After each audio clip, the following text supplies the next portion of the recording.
Washington's new book, which we're publishing at Columbia Global Reports. It's called Carte Blanche, The Erosion of Medical Consent. If you haven't seen it, this is it. We were supposed to have this evening opened by President Lee Bollinger, but he got called away at the last minute on an urgent family matter. So he sends his profound regrets, and I'll just introduce the evening and then segue into being a moderator. Columbia Global Reports is a 5-year-old publishing venture at Columbia University. We publish short books on important topics that we think aren't getting discussed enough. And we want to use these books to start a larger conversation of the kind that we're having right now. We've published, by the end of the spring, we will have published 30 books on a very wide variety of subjects. And we're extremely proud to be publishing this book by Harriet Washington. I'll introduce our 3 panelists and then start asking them questions. I've got questions that audience members who signed up in advance sent in, and I'll be reading from them as we get kind of closer to the end of our hour together. So Harriet Washington, the author of Carte Blanche, is a prolific and veteran science and medical writer. She's, for all these people, I have a very long introduction that is earned by each of them and would take up the whole hour to read. So I'm going to give trust me, there's a lot more there. Probably her best known of her books is Medical Apartheid, which won the National Book Critics Circle Award. She's also, I feel constrained to say, a graduate of Columbia Journalism School. Jelani Cobb, who is sitting only a few feet away from me, though when he goes on the screen, it won't look that way, is my fellow faculty member at Columbia Journalism School, as he has been since 2016. He's trained as a historian, works mostly as a journalist, mostly for The New Yorker, though also for Frontline, and he has appeared in many, many places on a wide variety of political, historical, and cultural topics. Dr. Olajide Williams is professor and chief of staff of the Department of Neurology at Columbia University Vagelos College of Physicians and Surgeons. So hi, everybody. There's a lot to talk about, so I hope everybody will use this as reason to read the entire book. And know that we're just getting a little ways into it, but I want to get into it as much as we can. Harriet, it might be useful to start just by describing the kind of origin story of this book. What got you onto this topic? It's actually been an obsession of mine for a long time, and it's hard to pinpoint exactly when I began to realize that informed consent, that jewel of medical ethics promulgated by American doctors and lawyers after World War II was slowly being eroded. But certainly, one of the things that opened my eyes was the Palihim Study. In 2003 to 2006, company began testing artificial blood. They had a patent on this artificial blood, and they did it by having it carried on ambulances. So people who are trauma victims were met by an ambulance that, instead of rushing to treat them, would first open a manila envelope, look at a computer printout to find out what to give the person, the standard of care or the artificial blood they were testing. And the publicity around it was all very laudatory, all very positive. This is cutting edge, new treatment. You're lucky to live in this area and to get it. But nobody who was given it had a chance to say yes or no. I want to be part of the study. And in the end, the data were tallied and found that people who received the artificial blood were more likely to have a heart attack or die. So it was not beneficent. And that really shocked me. And what shocked me even more was the complicity, the indifference to a lot of medical ethicists toward that, being acceptable and not questioning this. the more I looked at this phenomenon, the more troubled I became. I saw racial disparities in the way it was being carried out. I saw language being perverted, in my opinion, to confuse treatment and research, and just really, surprised and dismayed that there was less attention paid to this. So that's where it came I from. remember more specifically, there was a laudatory article sort of depicting a non-consent environment in an emergency room in Baltimore as Right. a sort of example of medical heroism. And I think that pulls up a larger point. So, I don't want to name names, but just to, talk about how, that old saying, one man's meat is another man's poison. One person's medical miracle treatment is another person's lack of attention to consent. Could you talk about that a little? I'll be happy to. I'm not really averse to naming names, but I don't think we really have to here. Yes. And it's really interesting because one of the issues here is the way language is used to portray experimental modalities as beneficent, as things that are going to help people, as treatment, as a matter of fact. But it's not treatment. It hasn't been tested. We're hoping that it will help people, but we don't know that it'll help people. Experimental. That's why we're doing the research, right? So in Maryland, what they were doing was they were promulgating this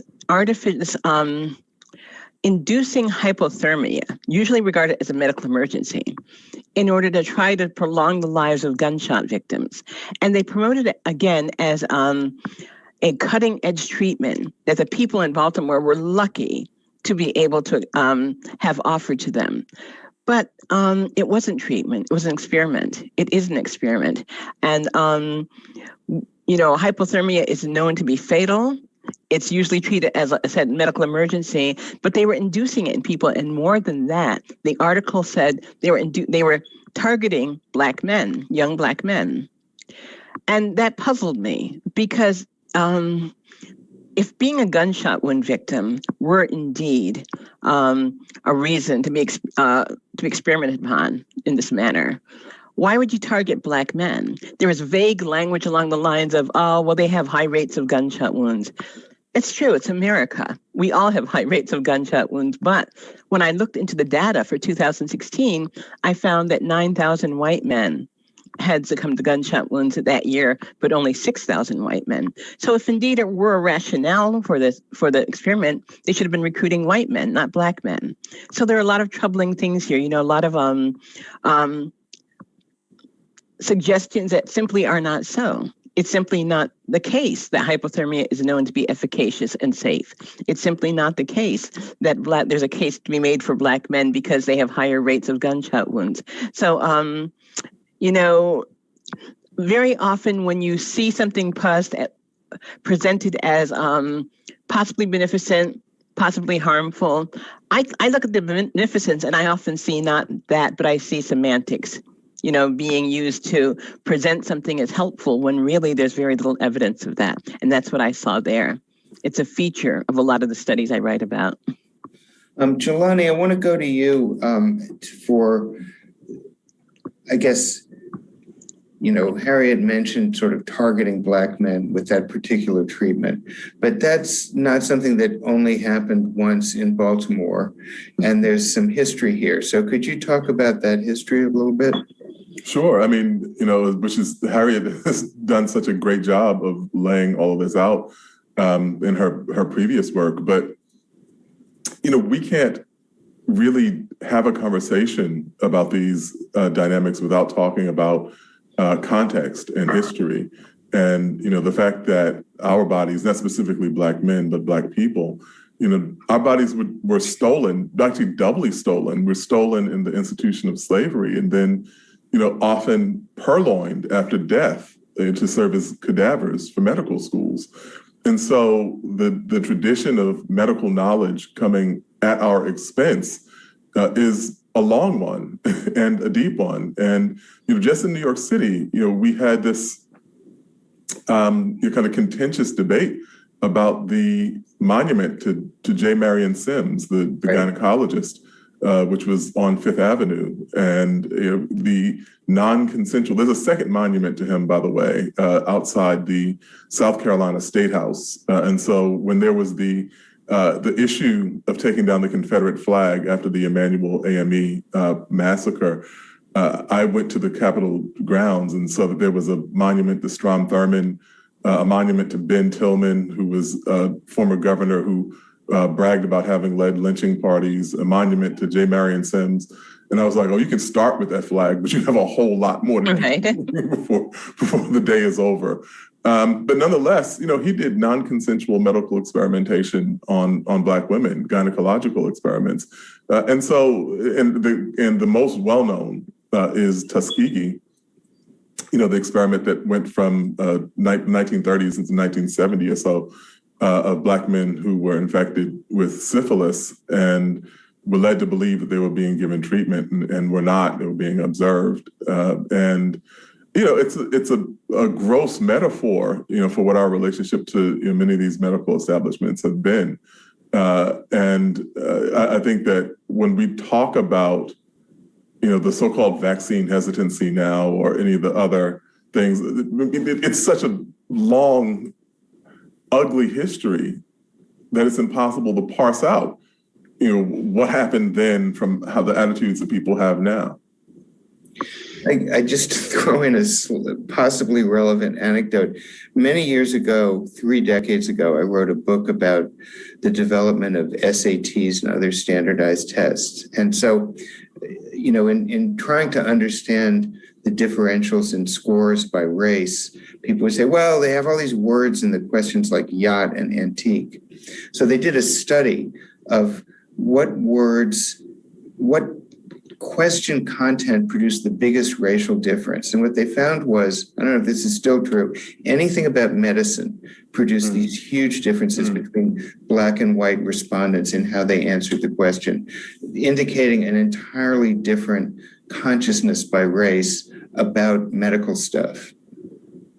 Can I add one quick thing in here about that? I interviewed the mayor of Newark, Raz Baraka, last year for a documentary about policing.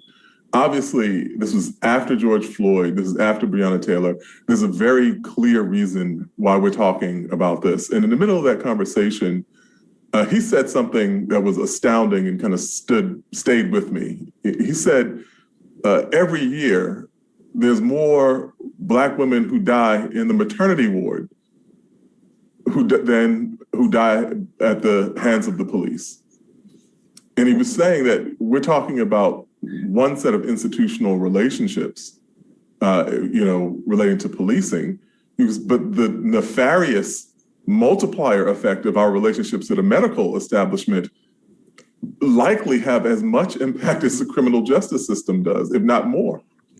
Right. And now we're seeing a calculus of the two.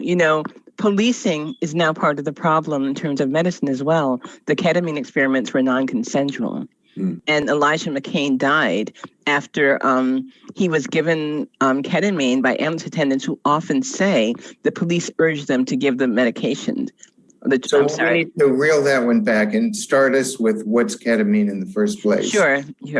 Ketamine is a very potent drug used in surgery. Typically, it's used to depress function, and it's also got an ugly reputation as a street drug. But the idea was it's now being explored for possible use as not only a sedative, but also to treat depression and suicidality. And one way it's being done is by when people are agitated and the ambulance is called, attendants decide based on a scale of agitation whether to give the person ketamine or not in an attempt to calm them down, and collecting the data as experimentation to see whether it works. Well, the problem with that has been that many of the people who are given ketamine after the scale shows they're very agitated, go into respiratory distress and wake up in the hospital the next day on a ventilator. It's got a lot of side effects, a lot of adverse effects. And Elijah McCain, the headlines, described how he died after the police were called, but he died from the ketamine he was given by ambulance attendants. It's part of a research study, but nobody asked the people's, permission before they give them this experimental drug. Dr. Williams, let me ask you anything you want to observe about this topic. But what I'm particularly interested in is what happens inside the sort of sociology, anthropology, and economics of the practice of medicine that creates pressures to, cut corners or just ignore consent procedures. Well, I have to say, I just want to thank Harriet for the wonderful book, because as a physician, it was really engaging reading for so many reasons. She touched upon our world in a way that was very difficult to read because it was so raw and so real.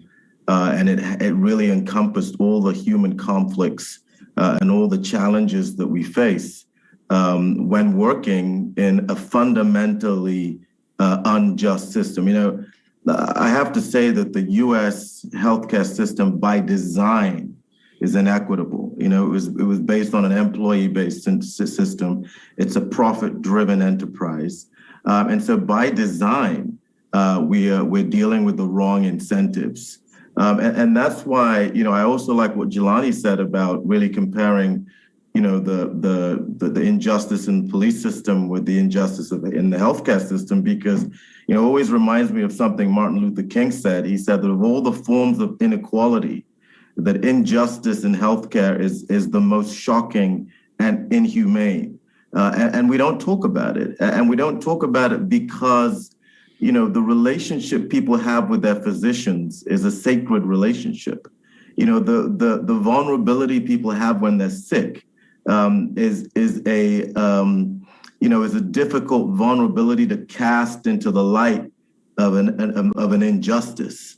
And so healthcare and providers, we have been almost shielded by the position we hold in society. There's what we call the power distance index, right? This is I've always found it very interesting. It's a measure of acceptance of hierarchy of power and wealth by individuals who make up the general population. And for example, in the low power distance culture, there's respect for individuality versus respect for authority in a high power distance culture.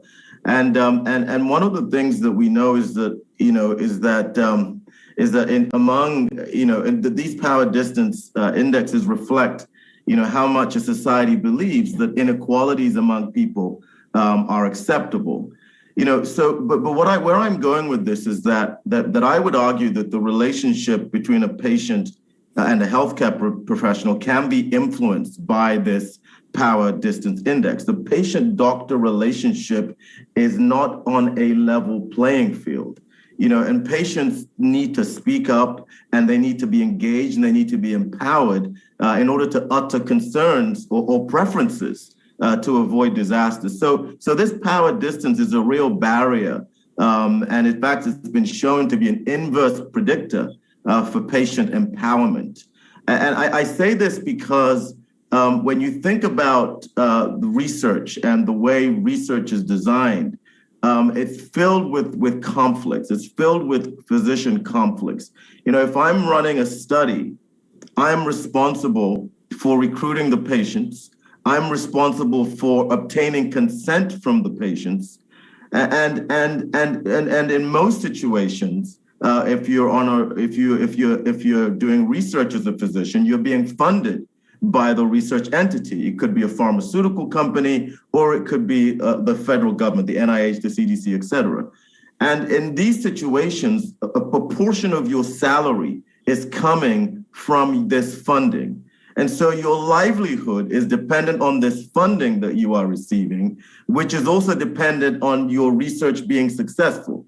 Now, bear in mind that if the research is not, and bear in mind that there are monitors and milestones, and these milestones are often related to recruitment And so if your milestone is related to recruitment, and you know that the funder is going to do an interim analysis of your recruitment, in a year from now to see how many Black people have you recruited, how many white people, how many women have you recruited, how many people with X have you recruited, and these are the milestones. And so you are under tremendous pressure to meet these milestones. And remember what I said earlier, that we are responsible for obtaining consent. We are responsible for recruiting these individuals, and we are also responsible for meeting these milestones. So just look at the conflicts right there alone. And yes, we need to report disclosures in our conflict of interest disclosure. That is a Columbia requirement. Yes, the IRB is supposed to protect us and protect patients. But the reality is that even the IRBs have challenging situations to deal with. Let me just interrupt for a sec. For the uninitiated, IRB stands for Institutional Review Board. Yes, which approves human subject experiments. Yes. And there's the ethics review boards, and that is supposed to protect patients. But what I loved about what Harriet talked about, and she spent a lot of time talking about IRB, and Harriet, you really got me thinking about my own research and my own approach, because one of the things she talked about was that we need to figure out a way to have independent education of research subjects. Because when I'm recruiting a research subject, I educate that subject about the research topic. I'm going to recruit you into the stroke treatment study. I tell them what it's about, and I tell them what the benefits and what the risks are, and you can stop all the time. But the reality is, I still do have an unconscious or conflict of interest. And we know that these conflicts of interest, they have a way of really creeping into our actions. It's like an unconscious bias and a racial attitude, or an unconscious bias and a resource allocations to whites versus Blacks. So these same conflicts create these unconscious drivers that we might not really know that we are, acting on as we are recruiting these subjects. We don't know. And this is why independence is important. And that's one of the things that really jumped out at me, Harriet, is this notion of an independent educator of our research subjects, so that they learn the risks and benefits from an independent source, and they're not learning it from the person benefiting from the research. I'm so glad you agree with that, because, sometimes people point their finger to the researchers, but I see it as an illogical division of labor. Why on earth would you make the person who has more than financial, but also, professional conflicts of interest? Why would you put them in that position of having to give objective education? Yeah, someone absolutely. else should do that. Yeah. And the other issue, it was the issue of the IRB, right? We have a very robust IRB here at Columbia, but in some institutions, by law, you only need 5 members, and one of them needs to be unaffiliated with the institution. But the other issue is that we have what we call expedited IRBs, yes, right? And during expedited IRBs, it's maybe a couple of people are involved in those situations. And so I think the system, you really touched on it, Harriet, is just these flaws within the system that I think that we need to urgently deal with, especially in the light of vulnerable patients who tend to be the ones that have the lowest, have the lowest empowerment and the most likely to be exploited. Harriet, let me ask you to talk about a couple of other specific things in the book. And I'll start with the anthrax vaccine. Could you tell that story? Yes, quite the story. Could have been a 50s science fiction novel. American soldiers were forced to take experimental anthrax vaccinations. The Department of Defense had gotten a waiver from the government to force them into the research without asking their individual permission. A lot of soldiers did not want to take the vaccinations, especially women. It hadn't been tested on pregnant women, and they were concerned. Then as the program continued, many soldiers fell ill, dramatically ill, and more soldiers began saying no. And And the Army reacted very stringently, putting soldiers in jail, forcing them from the Army with less than honorable discharges, taking away their pensions, really draconian penalties. And even doctors and nurses who were soldiers in the Army were forced to take these. And some of the doctors and nurses began complaining about the illnesses they suffered in the aftermath. At the same time, after this program began, we began having in this country terrorist anthrax attacks. People were were being mailed anthrax. Media centers, governmental centers, George Pataki's office, post office in New York. And I think at least 5 people died, or maybe it was 7 people. A lot of people died. Others became very ill with anthrax. No one knew who was mailing out anthrax to people, targeting government people and media people. And so the country's in a turmoil. The soldiers now really want nothing to do with the program, but they have no choice. And in the end, they found that many of the soldiers were harmed, sickened, and killed. And also, the program was so hated by soldiers that enrollment in the Air Force and Army was depressed, dramatically. People stopped signing up for the Army. They didn't want to be subjected to anthrax. In the end, what we determined was the anthrax vaccination that had been given to soldiers were poorly tested, contaminated, indeed were causing illness, and the anthrax being sent through the mail was being sent by a high-level government biotechnic expert who had actually devised the anthrax vaccine. He did it on purpose, according to the FBI, because he wanted people to, when the soldiers began rejecting the vaccine, the animals began turning against it. He wanted people to see that the vaccine was necessary and embrace it because they were afraid of getting anthrax. So now this government scientist, I name him in the book, but he committed suicide before his trial. So there's no final record to indicate his guilt, but the FBI stands by their claim that he was the one who devised this terrorist program. And what we had were like people who, a government program that was forcing anthrax on soldiers. Now, one of the problems with forcing on soldiers is that soldiers can be made to take medications that are approved as part of fitness for work regulations, something called the Ferris Doctrine. If you're a soldier, say you're a pilot, the Army can make you take, for example, amphetamines to make you a more efficient pilot. You don't have the right to say no, but those are approved medications. It's not supposed to force unapproved medications on you. The Army could only do that because they got a special waiver from the president's office to do this. After this fiasco was when a lot of people, especially in the military, began saying, we don't want to go through the trouble of getting a waiver every time we want to do research without permission. We need government to change the law to make it easier to conduct research without getting people's informed consent or any consent. And that's exactly what happened in 1996. Yeah, so say a little more about that. This is a classic case of, the devil is in the details. What happened in 1996? In 1996, there was an amendation to the Code of Federal Regulations. It happened very quietly in the fall of 1996. I didn't find out about it till sometime afterwards, and I was shocked. And there are actually 2 changes. One of the changes said that if you are a trauma victim, a very wide group of people, right? A lot of injuries will make you a trauma victim, gunshot wounds, heart attacks. If you're a trauma victim, you can be forced into medical research without anyone getting your permission. The rationale was, never made sense to me. The rationale was that trauma victims are unconscious and therefore they're not able to give consent. And yet something urgently has to be done to save them. So we're going to force this research on them without getting their permission.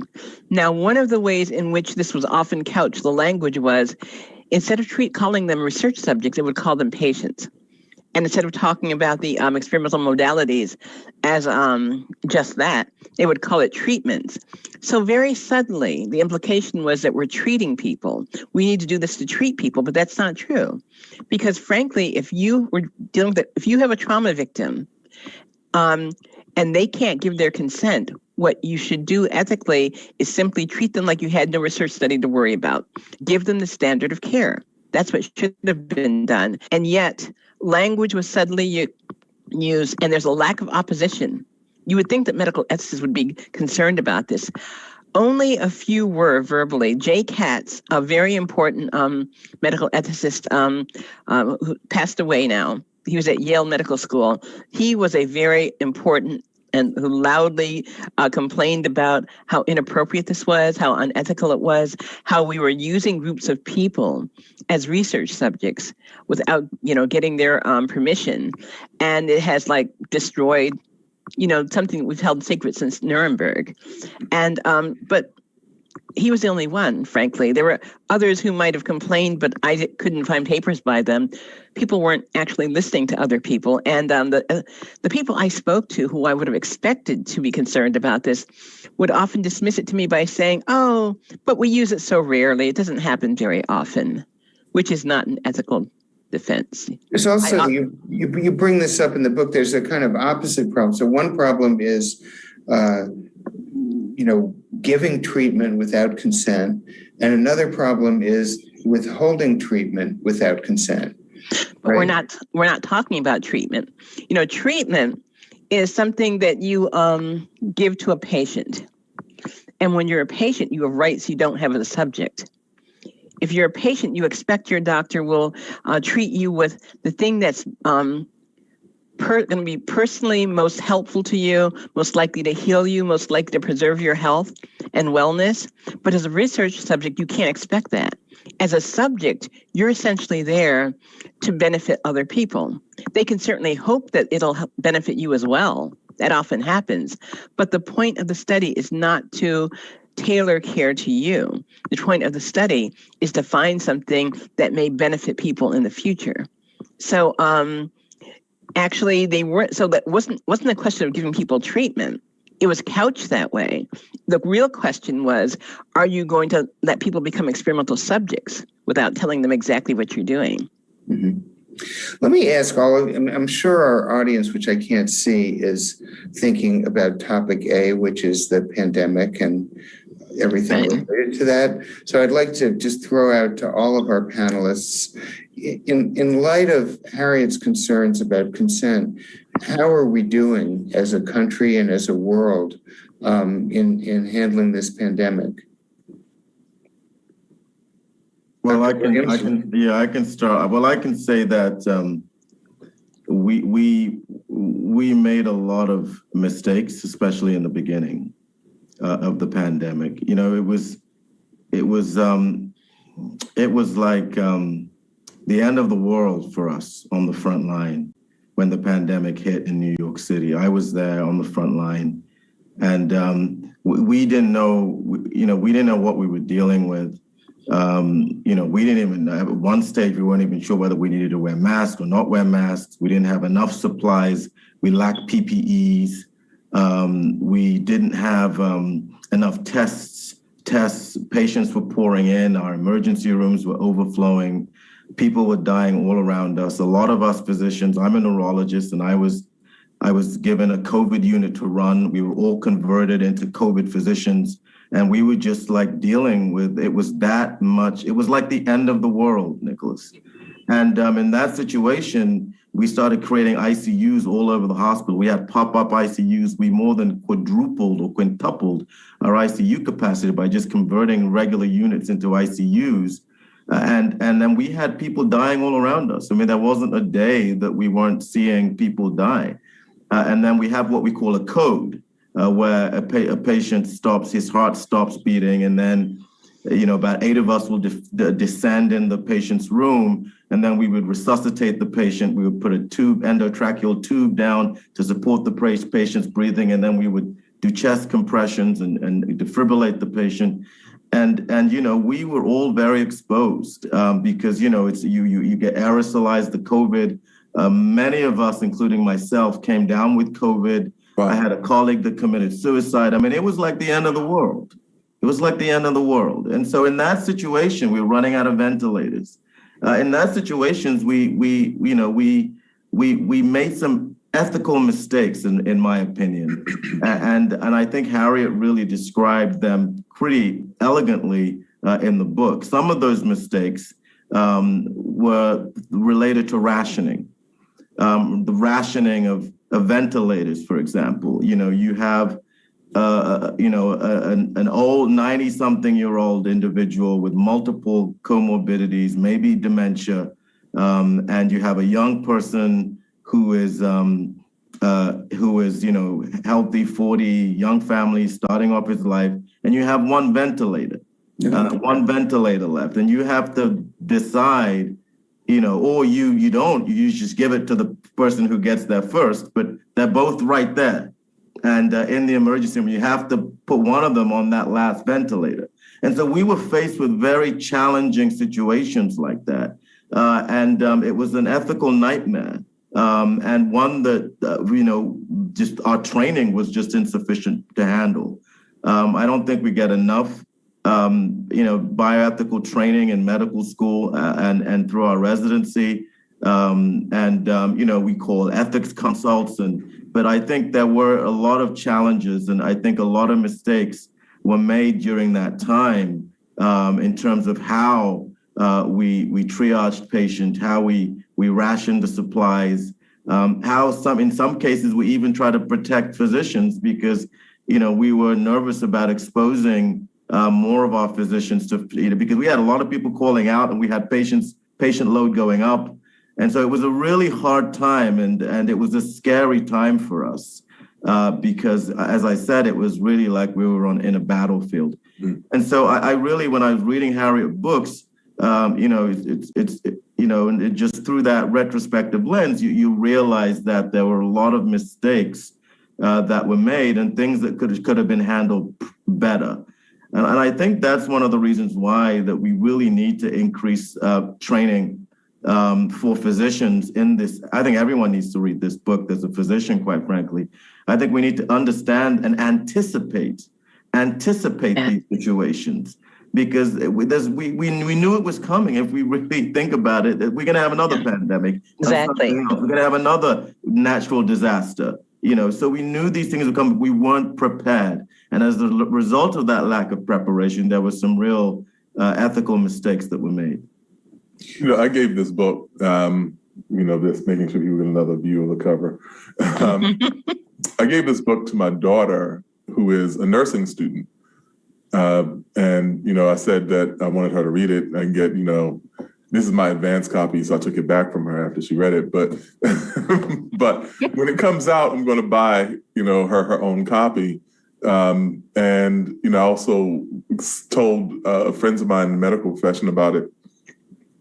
You have to, you have to read this book. It's just kind of, astounding. But it reminds me, everything that we've seen reminds me of a line I read once years ago that, nature makes hurricanes or nature makes earthquakes, but human beings make disasters. Mm. And so, the disaster is the confluence of human decisions that interact with that natural event. And so viruses, come into existence, they mutate, and they enter an environment, and what they do in that environment tells us everything about the decisions we made in the months, years, decades before that virus ever came into existence. And so when the pandemic first and the lockdowns first hit in New York, I did like everyone else did. I went inside and I was in my house, for days and days on end, and I would feel like I was going a little crazy. So I would sneak out in the middle of the night and ride my bike. And riding my bike around Manhattan turned into sociology because you would hear two sounds. The first was the ambulance. There were just, these ambulances, And even more eerie was sometimes the ambulances would not have the sirens, they would just have the lights. You would see this almost parade, these lights going in various They didn't places. need to warn any other cars out of their way. They didn't need to warn any other cars. There's nobody else out. And the other sound that you would hear, the sirens were on one end of the spectrum. The other sound you would hear would be so soft as to almost be imperceptible, but it was the hum of the tires of food messengers, food delivery people. Oh. And these were all people of color. Some of these people were undocumented. These were people from Africa. These were people from Latin America and the Caribbean. And those were the two groups that we saw being pushed to the foreground. And I said, how is it that we have this stark disparity? And when I rode my bike down to Times Square during the day, empty, looped around to the east side, empty, rode up to the Upper East Side, empty, came all the way back up to Harlem. I got my miles in that day, got all the way back up to Harlem. Harlem, it was a regular business day because those were the people who had been deemed essential and who could not get out of the way of the pandemic. And so what we're doing, even the question of kind of how we're handling it is inextricable from the question of what we did before we ever got the pandemic. Like New Orleans, when we saw Katrina and what happened in Katrina just reflected the decisions that people made before that. And to Dr. Williams' point, the only thing that reminds me of that from my friends in the medical establishment, the only thing that their experiences remind me of is Sherry Fink's book, 5 Days at Memorial. It's a great where book. She talks about the hellscape that the doctors and nurses and staff at that hospital were plunged into as they tried to keep people alive during the aftermath of Hurricane Katrina. Harriet, could you reflect somewhat on this pandemic with particular reference to consent? What kind of shape is consent in these days with respect to our pandemic response? That would include treatments, vaccine development, all those things. Well, consent has been the first casualty, frankly. And that's not unusual. Urgency is what drives this erosion of informed consent. That's why we saw early examples during wartime with soldiers, but also pandemics, because we're in situations described, so very well by Olajide, the fact that there simply wasn't enough resources, wasn't enough knowledge. There's a great deal of fear and uncertainty. So what happened was that triage became distorted in a way that tended to prioritize survival of people who had the best chance of survival rather than the other way around, focusing on people who had the least chance. You use the example of, very elderly people with comorbidities, perhaps not being considered as much for a ventilator as other people. And then also the administration of medications that were questionable. Hydroxychloroquine and ketamine were two medications that were largely distributed on the basis of President Trump's conflicts of interest, relationship with his friends, with companies. In fact, I believe that President Trump actually owned stock in index funds, of which Sanofi, the drug maker that makes hydroxychloroquine, was a member. So he was going to profit directly from that. And as a result, it was being given to, say, nursing home patients by doctors who defended their failure to get consent from the nursing home residents' families, as they should have done, by saying, we don't have time for that. It's an urgent situation. One doctor said, if I called every family for permission, that's all I do all day. I'd only be talking on the phone to families, So it's a lot more tempting and a bit easier to bypass consent in these emergent situations. But that doesn't explain everything. Part of it was simply also venal attitudes toward treating people. One of the things that's been suggested, which is really important, is looking at the causes of people's heightened vulnerability. When it was first found that African Americans and Native Americans and other ethnic groups were more likely to become infected and more likely to die, there was a plethora of blame the victim, rationales being proffered. People saying, well, you should avoid smoking and drinking and tobacco use. When they talked about African Americans, very quickly you had these racialized discussions of obesity, isn't that a risk factor?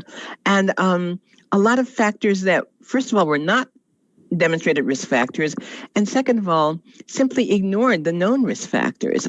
Things like having certain underlying diabetes, or living in proximity to environmental toxicants. I wrote a piece for Nature that came out in May that pointed out that all the disorders caused by environmental racism were also risk factors for coronavirus infection and illness. But the focus on those simply wasn't proportional to the real risks. There's a lot of focus on behaviors, purported behaviors by people of color that were causing their own illness, purported failures, and that's what we saw too in vaccine design. During the tests, every single day, I was reading headlines and medical journal articles decrying the fact that African Americans were not signing up for clinical trials every day. But when the data were collated, I got the original data from a researcher at Johns Hopkins, a very generous person who sent me the data. I saw that in the Moderna and the Pfizer-BioNTech trial, the same proportion of African Americans participated, 10%. African Americans are 12.3% of the population. So they had stepped up to the plate in proportion to their population rate. There was no failure to join in clinical trials. Why were we reading every day that there was? It's part of that blame the victim, mentality. And now that we're reading about African Americans rejecting the vaccine, I ask, but are there lower rates of African Americans getting the vaccine because they're rejecting it, or are they being separated from the vaccine? Are there policies and behaviors that are frankly making it less accessible to African Americans? To me, clearly that's the case. I'll give you just one example. If you look at age, we've looked on that as a way of prioritizing access to the vaccine. And we should. We know the elderly are more likely to become infected and more likely to become more sick. But when you prioritize those over 85 years old, you're excluding people of color. African Americans and Hispanic Americans are all young populations. There are twice as many. The rate of people over 90 in this country is twice as large among whites as well as blacks. So by prioritizing age, we're actually operating against the interests of people of color. We need a more nuanced policy that protects both groups. And I think there are a lot of things like that we simply are not looking at closely enough. And again, this whole dialogue about blame the victim factors, about African Americans overreacting to the Tuskegee study, some of that has been frankly disproven, and yet it still is the narrative that we're reading every single day unchallenged. Can I add really quickly one thing, that the vaccine hesitancy among African Americans is still lower than the vaccine hesitancy among specific groups like Trump voters. Right. They're at 50%, right? Right. But it doesn't explain the lag. And so people have said the same thing in New York City. De Blasio and the leadership here have talked about the same thing. For the small number of Hispanics who've been vaccinated, and they're saying, "Oh well, this hesitancy. These people don't trust us." First, if they didn't trust, there'd be good reason. But the other thing is that have you gone on Spanish language radio? Have you put up billboards in these communities in English and Spanish? Are you connected with the clergy? Yeah. In New York, I was like, have you all gone on Black radio? There's a whole array of these avenues. Are you talking to the social media influencers? Yeah. Basically, are you doing outreach? And so it's become a kind of vicious cycle where the wrongs of history are being cited as a means of enabling more wrongs in the present. Exactly. I want to say a couple of things because I sit on the vaccine committee for the university. So a couple of things I just want to say. One is that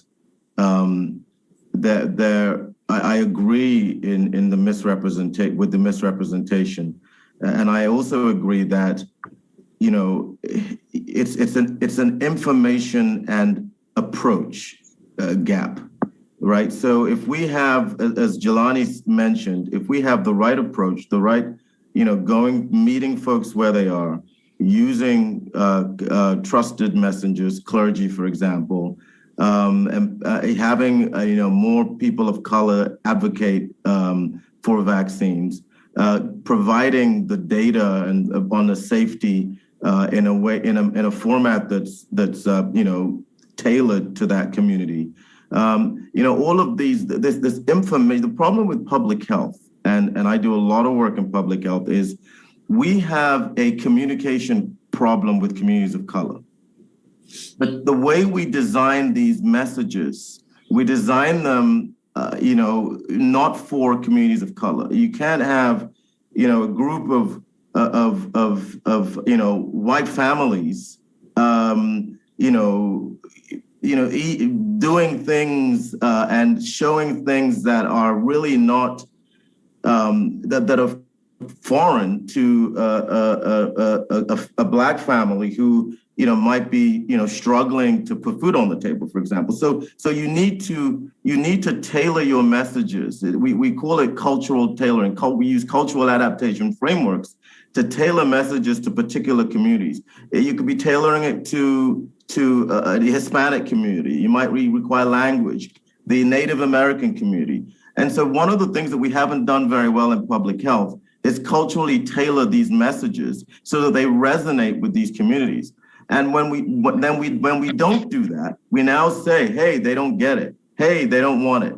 Hey, they're not interested in it. It's because we haven't spoken to these groups in a way that they would understand and in a way that's engaging in where they are and meeting them where they are. So that's one thing I want to say.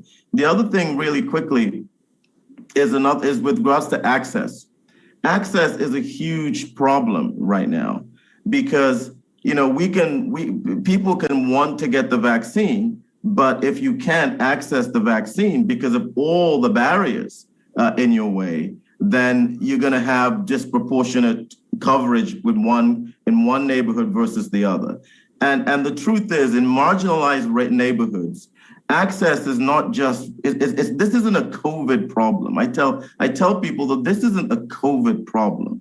These problems that we're seeing with COVID, I've been dealing with for 20 years as a physician and as a health disparities physician. These are problems that you could just take COVID away, put heart disease on it, put diabetes on it, put stroke on it. These are systemic problems that COVID has just exposed to a certain group of people because COVID is just much more, it's closer to them than a lot of these other. So this is a fundamental problem with social determinants of health that's been driven by the larger issue of structural racism that has marginalized certain people from healthcare access, from quality of that access, and from even the type of health coverage that they need to really live. And then you see the environmental context as well that drives a lot of these conditions. So again, yes, we're talking about COVID, but there are deeper fundamental structural issues here that COVID is exposing that we need to seize in the moment and begin addressing them. I couldn't agree with you more. It's a really good point. A long time ago, 20 years ago, as a matter of fact, I was a fellow at the Harvard School of Public Health in their health communication section. And one of the things I realized then was that social marketing of the kind you described is really important, essential, but it's not enough.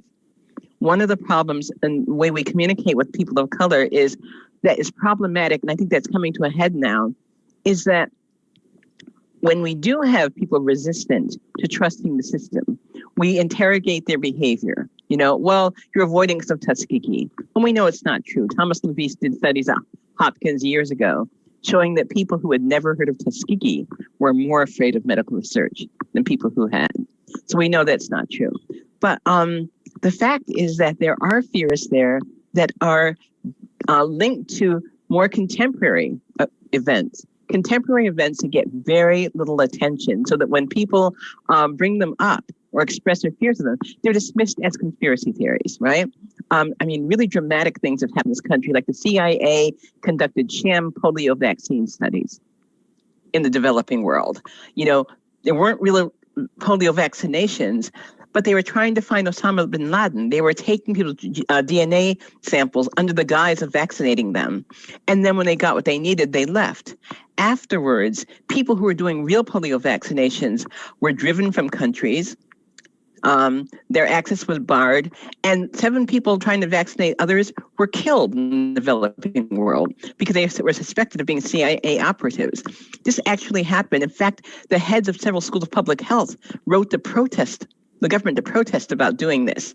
And so, but yet this doesn't become part of the discussion.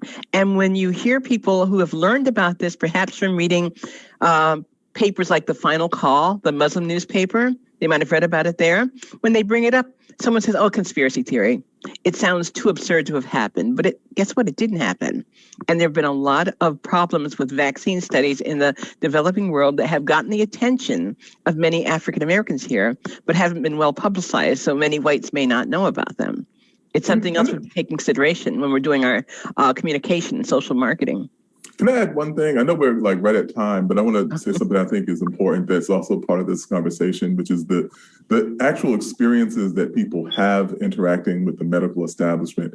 Like to Harriet's point, it doesn't have to be historical. Right. I have conversations with my peers across all sorts of socioeconomic and educational backgrounds, and they talk about being dismissed or treated poorly by physicians.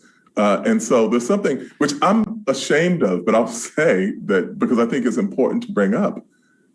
Anytime I go to a new doctor for any reason, I slip into the conversation the fact that I write for the New Yorker. And I don't blame you.